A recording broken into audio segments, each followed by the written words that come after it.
Evo paketića. Stigo je. Uglavnom, ajmo otvoriti paketiću, vidjeti kaj je u paketiću. Ja znam kaj je u paketiću, više ne znate, sad ćete saznat. Uglavnom, prije otvaranja paketića, u stvari ajmo odmah otvoriti, daj, kom se da čekat. U paketiću imamo mali tanki paketić, vnutri imamo čip.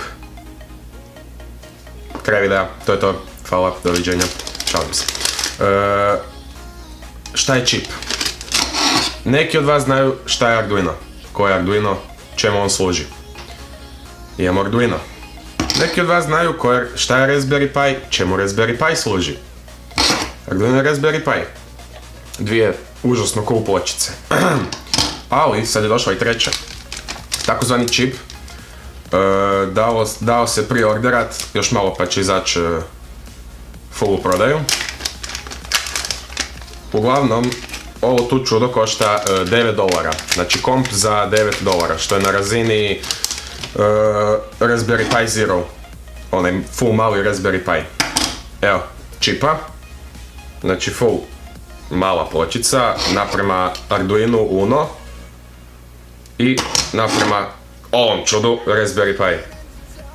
Uglavnom, čip na sebi ima R8 procesor, znači procesor 1 MHz ili GHz, mislim da je MHz. Procesor 1 MHz ili GHz. Hitit ću dolje u komentara, idite tam pogledati. Ima 512 MB RAM-a, ima 4 GB ugrađene memorije, znači u njega ne ide nijakva microSD kartica kak ide u Raspberry Pi. Ne treba, nema microSD kartice za stavljati gore. Prvo preko kompa operativni sustav, znači Raspbian, pa onda prebaciti na Raspberry Pi, pa onda...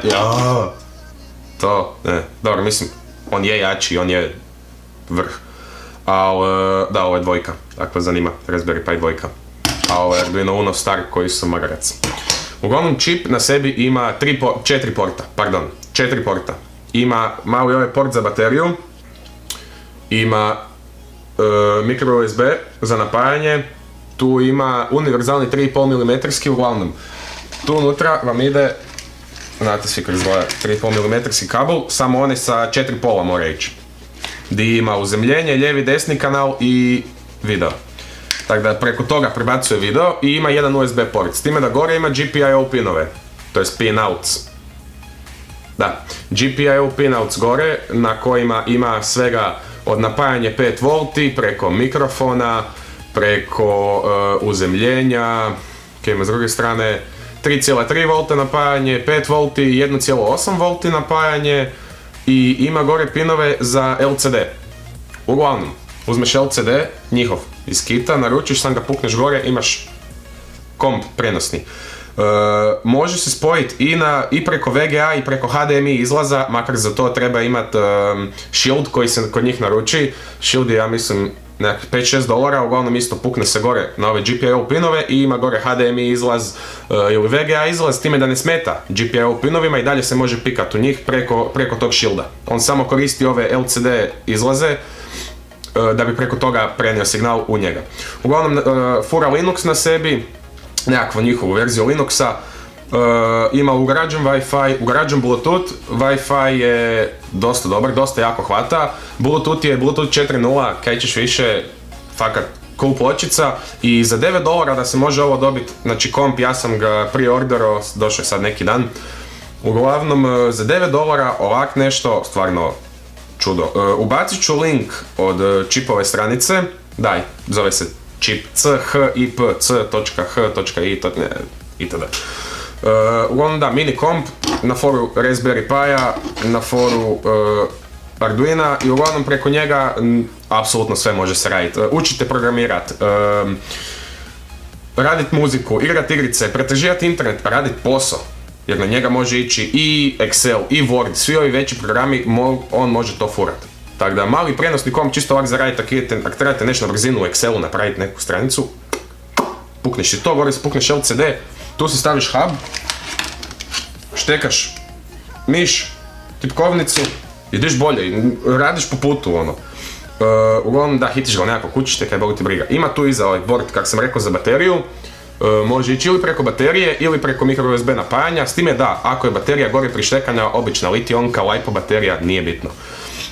Ako je on prištekan na micro USB i ima spojenu bateriju, baterija se automatski puni dok je on uštekan. Radi i puni se. Znači ne trebaš imati poseban punjač za bateriju, nego on i puni odmah bateriju i napaja se preko baterije. Ovo, ljudi moji, ovo je vrh, ova pločica, ja sam se začudio. Isprobao sam ju, ima Allwinner Tech R8 procesor, kao što sam rekao, ubacit ću web stranicu od čipa dolje u description i bacit ga po sobi. Ubacit ću dolje u description link, tako da odite na stranicu, odite ga pogledati, naručite se, mislim, gledaj. $9 za to dat, fakat nije puno. Arduino Uno, ja kad sam ga naručio, sam ga platio 250 kuna. Tak nešto. Raspberry Pi sam platio 200 kuna, ovo je dvojka. $9. $9 za ovu koja je manja od Arduino Uno, a može više od Arduino Uno raditi. Stvarno je manja.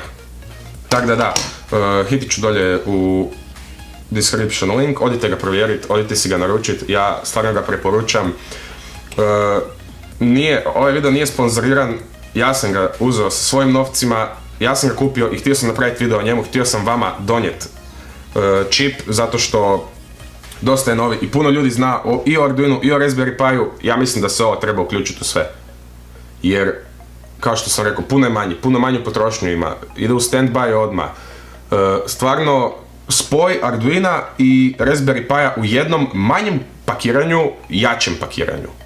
Tako da, stvarno ga preporučam, odite si ga nabaviti, ako vas zanima Arduino, Raspberry i to, odite si ga nabaviti, fakat ga provjerite i mislim, mene je začudio. Tako da, ništa. Hvala na gledanju, nadam se da ste uživali u ovom videu, nadam se. Da, ništa, vidimo se sljedeći put. Ovako, u ponedjeljak ćemo Dado i ja izbaciti video na kojem ćemo schedule napraviti, znači kako će ići videi van. Videi će najvjerojatnije ići svakog ponedjeljka i petka, ali to se još ne zna točno, to će se sve znat. Svakog ponedjeljka i petka će ići nekakav video van, bilo to ovakve stvarčice, bilo to čisto ovak tračanje tehnologije. Uglavnom, da, nadam se da uživate u našem kanalu, stvarno se trudimo donijeti vama nove tehnologije za koje još jako malo ljudi čulo. I da, ništa, hvala na gledanju, like, subscribe, to znate, neće vas uopće ni tjerati. Da, ništa, vidimo se.